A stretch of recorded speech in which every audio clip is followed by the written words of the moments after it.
Welcome to the Cyber Business Podcast, where we feature top founders and entrepreneurs and share their inspiring stories. Now, let's get started with the show.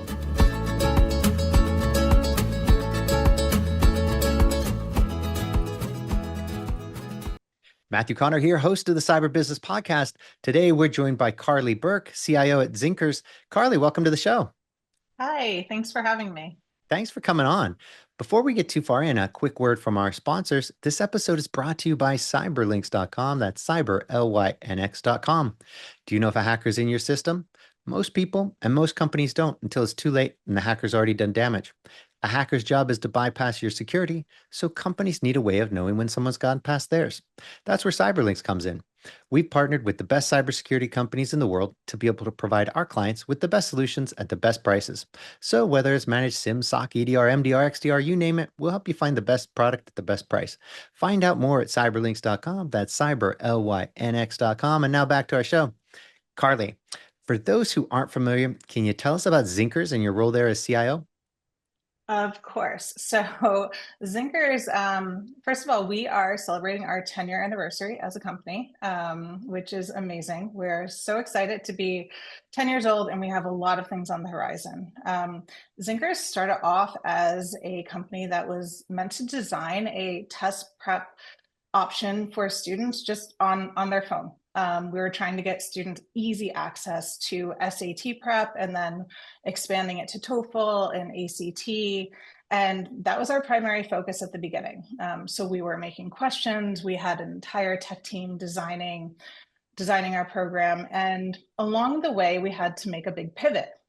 We had to make a huge pivot because we found that there was a need for students to actually have more interaction with educators and actual teaching in online settings. So what we did was we switched gears. We kept going with our platform to help students self-prep for the SAT, but we started adding in online courses and online classes. And what we realized was that's actually who we really were as a company. We realized we were trying to automate so many things with this platform, and it was so helpful and useful, but that wasn't the only thing that these students needed. And what they needed was the personal touch. So from that point on, we have expanded significantly. We offer courses from kindergarten, learn how to read, all the way up to LSAT prep. Our primary focus is on SAT and AP courses. And we also have a large amount of math courses for all of your high school math requirements that you could possibly need. And pretty much anything else that you need help with, we offer. We even have little kid classes like learning how to code and how to play chess online. So over the years, we've had a significant pivot. And now we're online counseling, online education, and we also have our third main pillar, which is our summer camp, which is our in-person option for students to do intensive SAT preparation. And we have a brand new camp that we're starting next year, which is a week-long camp, getting students ready to start their high school journey. So we continue to grow, we continue to expand and add to everything that we do. But that pivot was the best thing that we ever did. And now we have a clear path forward and a significant amount of growth ahead of us. I love it. I mean, that's, I think that whole SAT prep industry is surprisingly important and big, right? I mean, I know that our kids went through it, and it was, they didn't go through Zinkerz, but they both went through courses, and it was, they did spectacularly. I mean, it was phenomenal. So I'm kind of curious. I mean, is this something where do you have like a metric of what how people do when they first start versus when they end, kind of what the difference is in their scores? We do. So we take a lot of data. We're obviously a tech-based company, so we love data.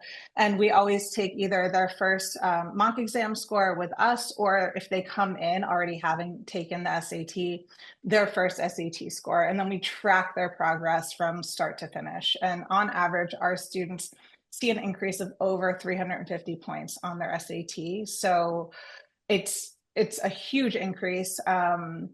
obviously our students work very hard. They put a lot of time and a lot of effort in, and we're not one of those companies that says, oh, just come to class and that's all you need to do. We have very high expectations for them outside. And when they combine everything in the right way, we have students who have obviously an even higher increase than 350 points. So they see a lot of progress, and we're so proud of them and so proud of everything that we've developed over the years to help them get there. That's impressive. So I think it's really interesting because if I'm understanding your story properly, you kind of started out being more of a fully automated online kind of solution, and you've moved more to the human kind of interaction, right? Mhm. Is that and so in the day of AI, you would think it would be the opposite, and yet I think this. I don't want to get ahead of myself here, but I think this is one of those great examples of where people really do a lot better with the human interaction versus just the computer. And it's one of those things that can't fully be replaced. I mean, it can be, but is it as good as when you have that human that you're interacting with?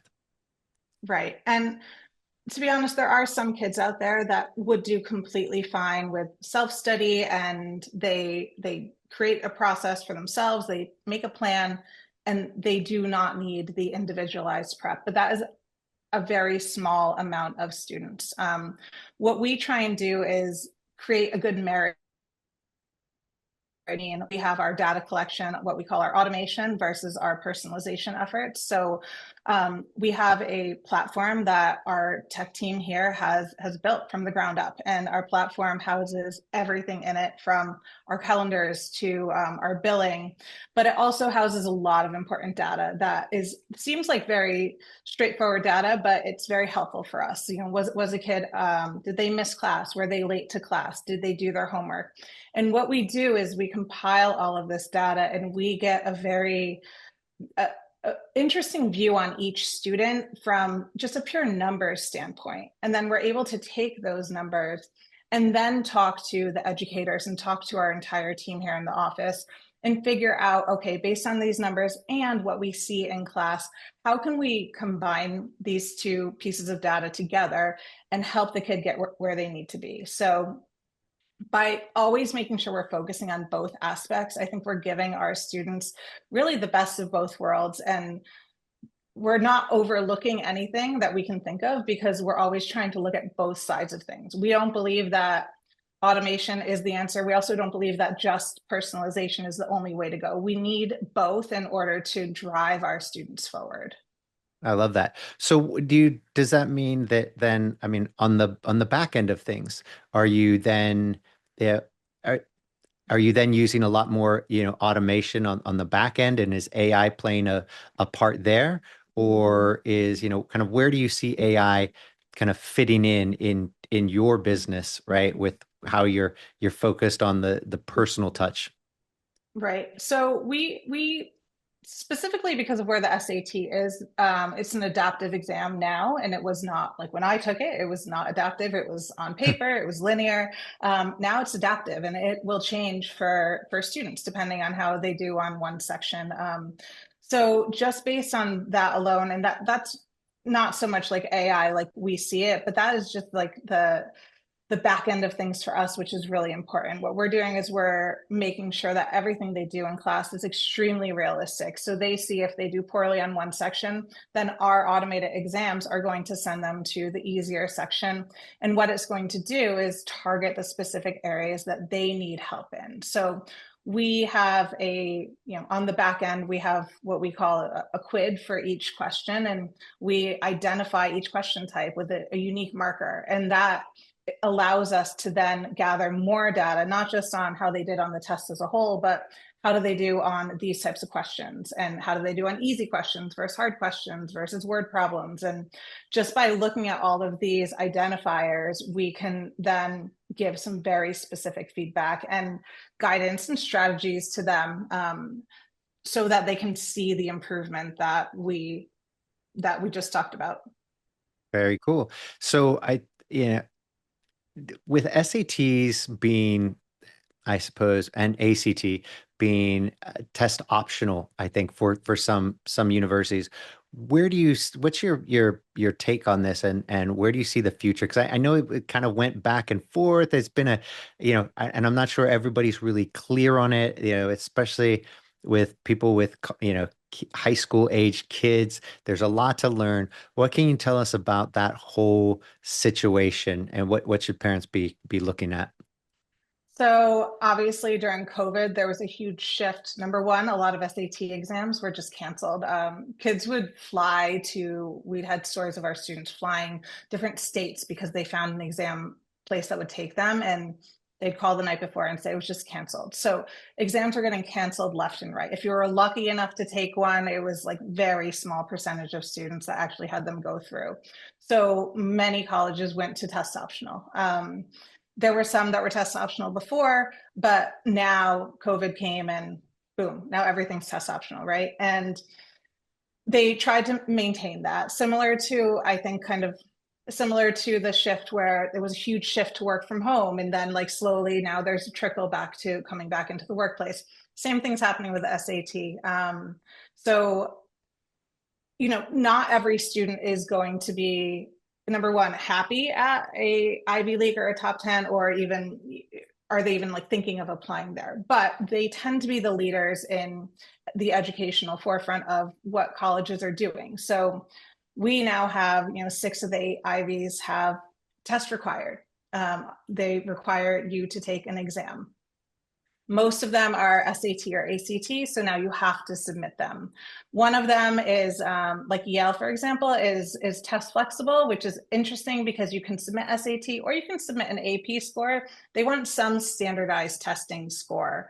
Hmm.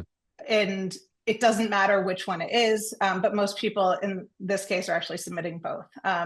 So we're seeing a trend now to more and more Ivies, and actually that's trickling down to more and more of the top 10 colleges, the top 30 colleges are starting to require the SAT. Now, some schools are going to maintain their test optional policy, but all the research that we're seeing and all the data that we're hearing is more and more schools are popping up every month. Like, actually, nope, next season, we're adding the SAT back in again. And, we always say to people, whether or not you like it, whether or not you think it's fair, it's besides the point. It's actually, it's a requirement to many of these schools. So the question is, how are we going to handle this? How are we going to tackle this together? And how can we combine efforts? We look at this as a group of, we have the student, which is the number one most important factor of success. But then we have our content. We have our technology that's helping them. We have their parents. We have their educators. And then we have our team here in our office. So there's a lot of different people involved in each student's success. At our company, we say we're not like your typical test prep company that says, okay, here you go, start at chapter 1, onward you go to chapter 10, and now you're great, take the test. We say by the end of the first session, no 2 kids have had the same lesson because it's so personalized. And we're able to do that because of the technology that we integrate into our lessons. We don't just equip our educators with the content. We actually provide them with data as well. So let's get right down to it. I think what every parent wonders. I know that we spend a small fortune for our girls, and I'm curious. I know there are multiple options. Can you walk us through like kind of where those options lie, and where Zinkerz fits in? In terms of pricing? In terms of pricing and kind of the difference, right? Because I know you've got everything from the self, help stuff that you can do online for virtually, nothing, all the way up to you're paying, tens of thousands of dollars for the people who guarantee you're getting into their Ivy of your choice and all of this stuff. And they include, counseling and SAT prep and all kinds of stuff. So where does Zinkerz lie in this, and how's it what's the competitive advantage here? So I guess we have to kind of break apart the multiple aspects of what people can do and what people do with us. We have, like I said, our three main pillars. We have our counseling, our classes, and our camps.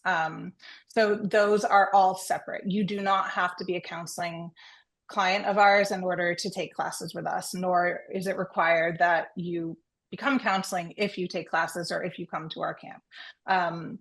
There is a significant amount of overlap, as I'm sure you can imagine, where we have the majority of our students are doing counseling and they're doing classes, and they're going to be coming to one of our camps, if not both, over their lifetime with us. So it really depends on what individual package you are looking at. We offer for test prep specifically. We realize that some students, even some of our students who have taken classes for a few months, we recommend most students take classes for 3 months before the exam date. And we also recommend that students take classes for multiple exams. So we believe in combining exams. So we suggest our students take, for example, this year, the August, September, and October exam. And the reason is that we're finding from a lot of data that reading the internet and reading like different threads and what's happening on these exams is that some exams are tending to have, for some reason, questions where the kids know all the vocab words and they're just doing amazing on that part of the exam. And then the next exam that's given, it's words that they haven't heard of, most of them. So it's this back and forth that we're seeing. So we recommend that they try and group the exams and take them in a grouping. The College Board is offering them now almost every month of the year, almost once a month. So you can take the exam multiple times, and we are recommending that our kids do preparation for 3 months before, and then try and do a grouping of 2 or 3 tests. So that being said, we offer everything is per lesson. So we don't sell things as a 10 lesson pack, because we don't think that every kid fits into that mold. We will do an assessment before every kid starts with us. And based on the assessment, we'll say, okay, you need more math classes than verbal. And then we talk to them and they say, well, I have a crazy week at school this week, so these weeks I need a lighter load. So we craft a personalized plan for them based on what they actually need, and try not to fit them into the mold. We try and make our program fit into what they need. So again, that's really important for us, is that personalization aspect of it.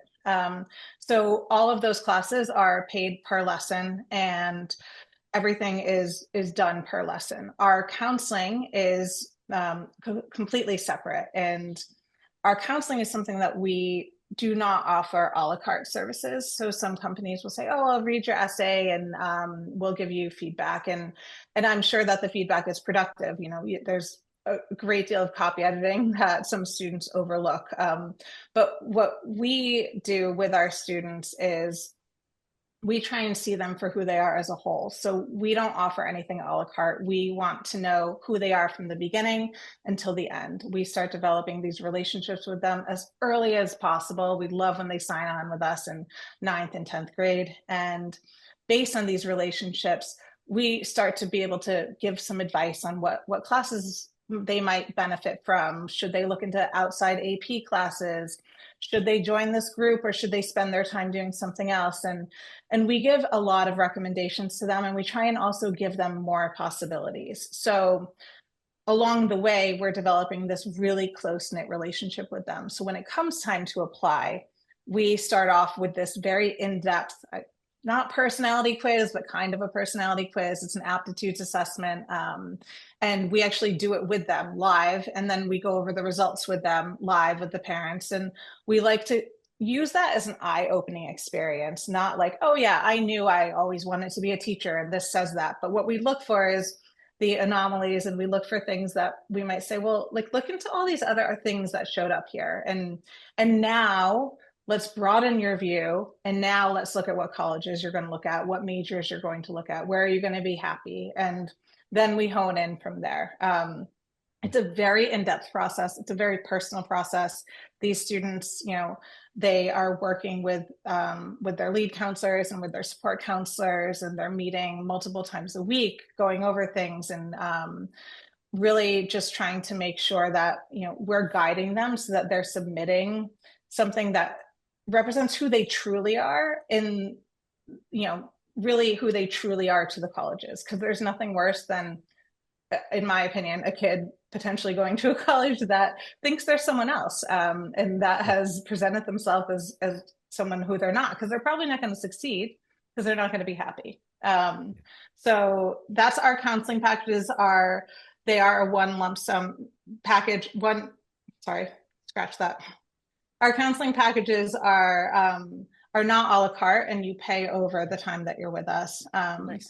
And then our summer camps are very in-depth, very intensive, and they have the kids working from 9 in the morning until 9 at night. They are SAT camps specifically. They get over 70 hours of classes alone. Wow. And it's amazing because if you talk to the kids after, and we interview many of the kids after, they will tell you, yeah, I was hardly in class because we somehow do a lot of other fun things. And I'll be like, you were in class today for 6 hours. And they'll say, like, I just remember that we went kayaking and then we had like a really fun dinner. And I'm like, well, you learned a lot. And that camp shows us a huge increase. The camp alone has an over 300-point increase in SAT scores from those 2 weeks at our summer camp as well. So Nice. That camp has now bred our next camp, which is our high school.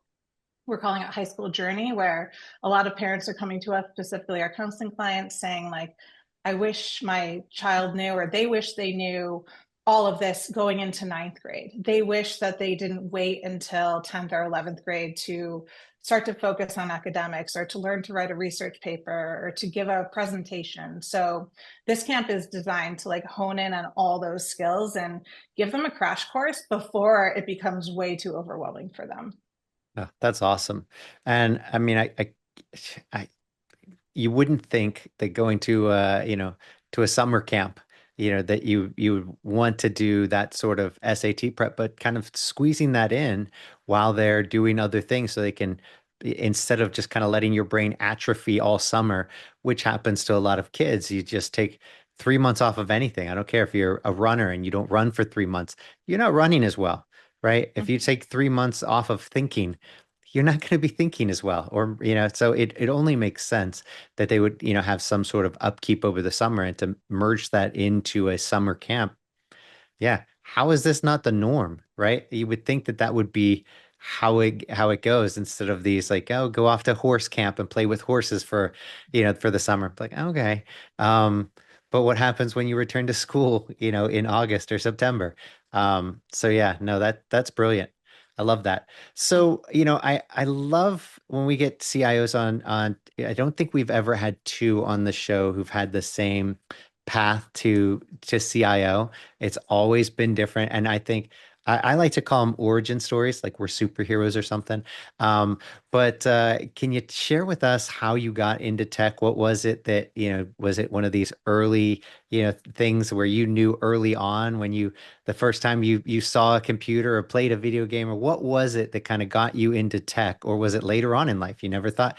It's really interesting to find out. So how did you get into tech, and how did you get to be the CIO of Zinkerz? What's your story? So I have a very, I think, interesting story. From a young age, I've always loved math, have just loved the math side of things, and was a true, math nerd, and would tutor my friends. And I just love math. But it was one of those stories where, early on, my parents would say, oh, you should be a teacher. And I was like, no, I'm not going to be a teacher. I want to go into business, and I want to do advertising. So I went to Boston College, and I have a double major in marketing and communications. And I started working doing public relations for a big company, and I was not happy there at all. I was doing really cool things. I was education adjacent always. I was working on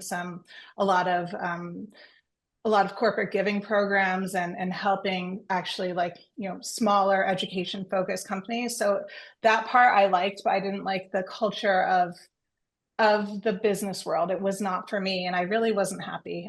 So I was fortunate enough that I was able to quickly pivot, and I I was able to quickly pivot, and I went back to BC immediately, and last minute application for grad school for teaching. So I did my 2 years of teaching, and I was fortunate enough to leave with a full-time job in an amazing school outside of Boston. And there I taught for 8 years. I did math, but I also taught the computer programming course. So it was just a Java-based course, and always loved that side of things. And just like having that little tie into Java. Yeah. Very traditional story. I left when I had my daughter. So I left when I had my daughter, and I was going to take a year off, and I wanted to go back to the school. I love teaching. I love education. I love everything about it. And then I had my son, and I realized that I was maybe not going to go back as soon as I had thought. I stumbled upon Zinkerz actually from a former student who had reached out saying, I'm connected with this company and they're looking for people just to write math questions. This was all for the app that we were doing. So I was writing math questions from home, and I was just a freelancer working per question and writing answers and helping build up our app. And it was amazing. And I loved what we were doing. Over time, I started doing more, and I am one of those people where I'm trying to figure out like, oh, how else can I do what else can I do in this that might make this better? So I started doing more. I started going into the office and meeting the heads of the company. And over time, my role grew from, part-time remote to, I had a hybrid that I was full-time, but hybrid. And my role just kept changing to head of math, to head of curriculum. And then I was, curriculum and instruction. And then it was a few years ago that my two partners, CEO and COO, and in 2021, we kind of sat down and realized that it was going to be good for the three of us to push forward together as the three of us to move forward together.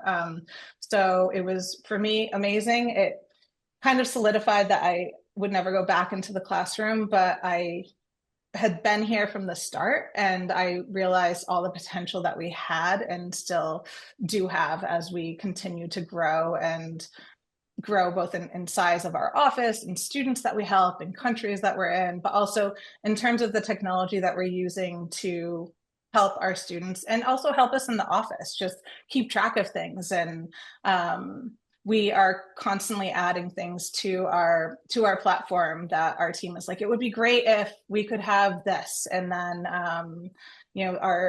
our tech team is there, and they're making this happen, which is amazing.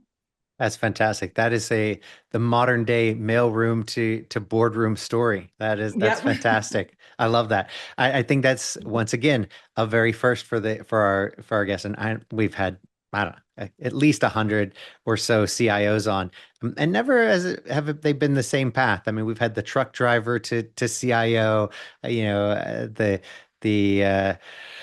people who got into it later, who never thought they'd be in tech, to of course the kids who the second they played a video game, they knew this was going to be their world, that it was all tech. And the people who first time they wrote their first hello world code, they were hooked, and they couldn't Yeah. get over the fact that they made that happen.